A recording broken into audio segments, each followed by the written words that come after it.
This is Factory Fridays from boats.com, the show where we visit builders across America to get a first-hand look at their boat building techniques, materials, and stories. Hi, I'm Marilyn DeMartini with boats.com, and we're here for Factory Fridays, where we take you on the inside of the country's leading boat manufacturers.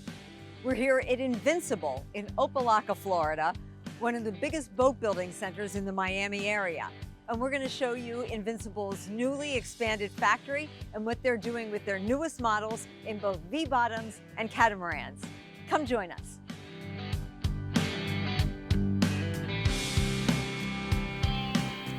So we're here at the new Invincible Design Center with Rudy Tomarchio, and you handle all the marketing for Invincible, correct? Exactly. We're here doing marketing for shows, online, print, anything branding related. You'll find me and Ben both on there.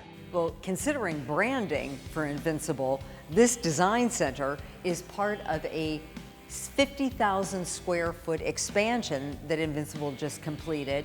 So it's enabled you to have a more consumer-friendly area to show off everything about the brand, from your logo with the frigate to all of the finishes that you provide. Absolutely. It was one of the things that our CEO, John Dorton, really wanted to show. That one would set us apart in the industry a little bit in terms of having an experience that's more consistent with buying a $500,000 boat or more in that case. Well, something that's been really nice is the frigate bird is something that you know about when you're fishing, but for customers that come in, maybe not everybody knows exactly the species or what's the cool story behind it. So we figured they know that look. Exactly. That bird above the Invincible name resonates with people.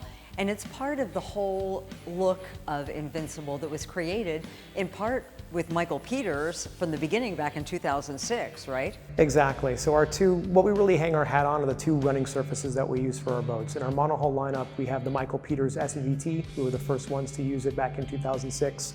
On our catamaran side, we work with Marilyn and Melvin, who we consider to be the best in the industry with catamaran design, and they have a patented hybrid semi-asymmetrical multi-hull design.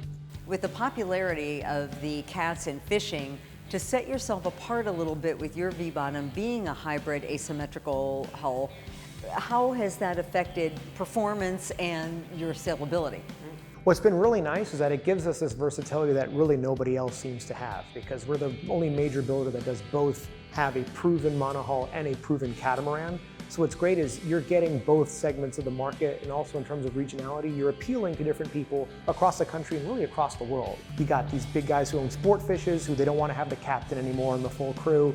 They're more comfortable on a larger, stable platform, and they want to run it themselves. So you're seeing those guys go into a 46 or a 40 catamaran, for example. And does that asymmetrical hull affect the handling? With our design, you can cut the wheel at 40 miles an hour. It'll lean slightly inward. It's not as pronounced as a monohull, for example, but you will get an inward leaning turn. There's a little bit less of a learning curve with our boat.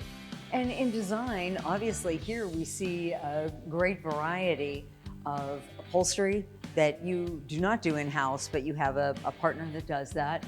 You have your Lumitech lighting, flooring, and all of your other equipment, so you can walk a customer through this whole showroom and they can see exactly what they're getting. Yeah, that was one thing also with having this showroom, is really giving customers the opportunity to really get their hands on everything and see what the differences are in features. So we walk them through an orderly process in terms of color and appearance and upholstery, and then going into your convenience options, your fishing options, your seating options, all that kind of stuff we wanted to have under one roof.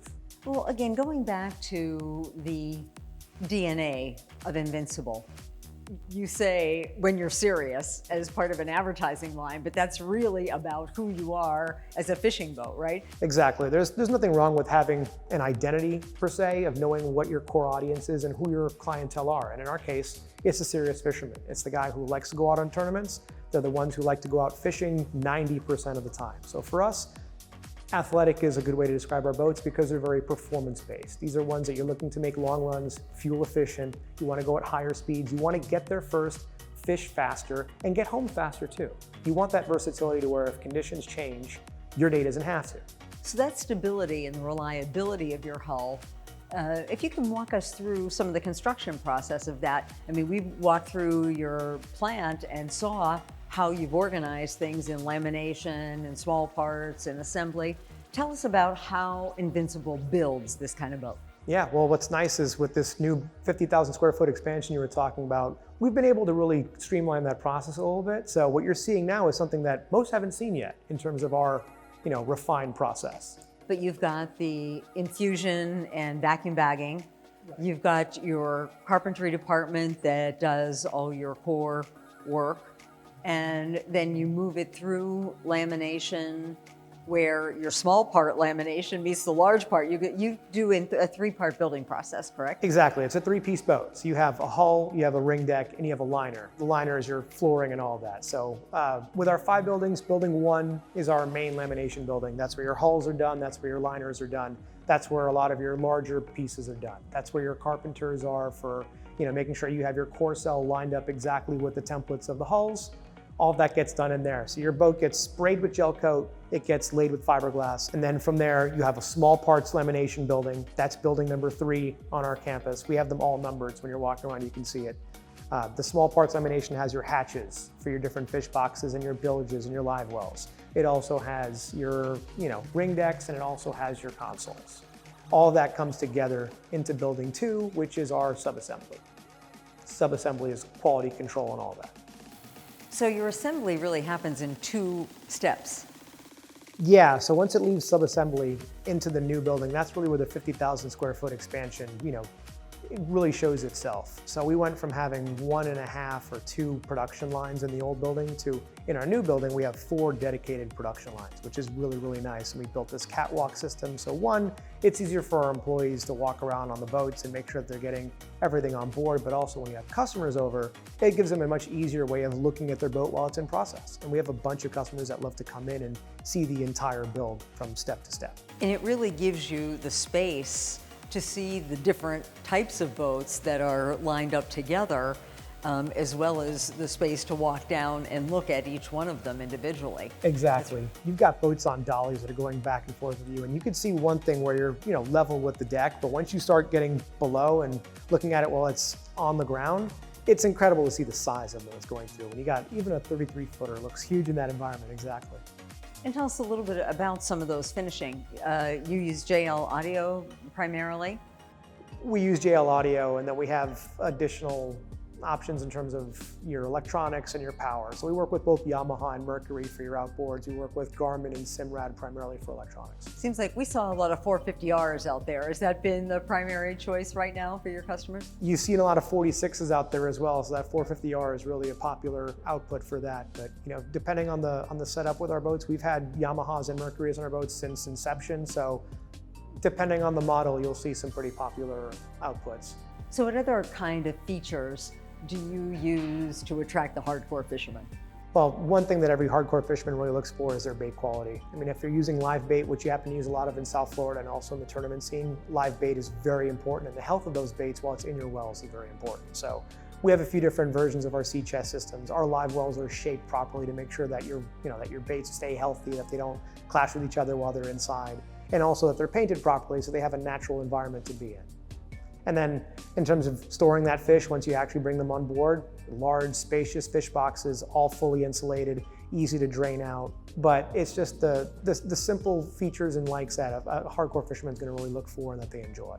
And your console is pretty basic also. It's pretty simple in design, large screen area so you can have your choice of screens and electronics. Right. In terms of the console design, you always want to have easy access for service. So when you want to have your access to your rigging and your electronics on the inside of the console, everything's pretty easy to reach for. Same thing with your battery access. So there are a lot of different options. Exactly. Like in this design center, we have a few of the colors just to show what the most popular ones are, but we can do any color under the sun. So if you got guys who have, a large motor yacht or a sport fishing boat, they want a center console tender, you can have that boat match the color of your sport fish. Well, you've gotten the financial backing to stabilize the company, to expand, and be able to grow into new directions that you're going to keep us posted on, right? Absolutely. As I say, stay posted with us because we have a lot coming in the near future. And we'll look forward to hearing more of that news from Invincible. And we'll bring it to you on boats.com here on Factory Fridays, where we show you the inside look at the country's best boat builders. Thanks for joining us. This is Factory Fridays from boats.com. Follow boats.com on YouTube and Instagram to stay tuned for the next episode. Visit boats.com for more videos and boat-related content. Boats.com. Everything boats.